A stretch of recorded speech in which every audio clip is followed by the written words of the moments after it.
On est au musée de préhistoire d'Île-de-France à Nemours, dans cette exposition Néandertal l'Européen, où on a souhaité faire une présentation notamment d'historique des représentations de cet homme de Néandertal, depuis le moment où il a été découvert en 1885, de voir petit à petit qu'on est passé d'une image très bestiale, quasiment d'un singe, à un homme entre guillemets civilisé presque, puisqu'on a derrière moi cette représentation d'Isabelle Dynest, Néandertal plus vrai que nature.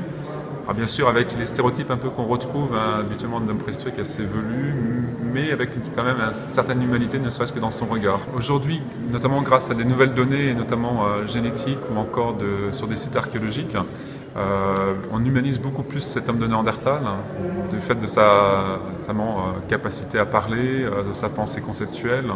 de sa façon technique aussi de produire et probablement de vie sociale. Donc d'un homme beaucoup plus proche de nous en fait, une deuxième humanité. Quelque part un frère qui a disparu il y a 40 000 ans. Cette exposition a été conçue donc en 2010 par le service du patrimoine de la Wallonie, dans le cadre où la Belgique était à la Commission européenne et donc bénéficiait de fonds importants européens pour parler de cet homme néandertal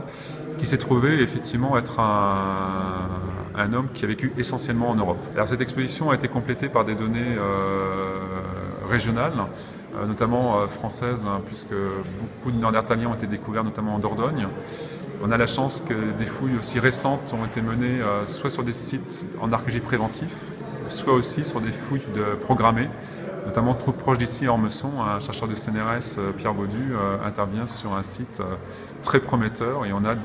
l'exclusivité d'avoir quelques objets découverts, notamment l'année dernière, avec des colorants rainurés utilisés par l'homme de Néandertal.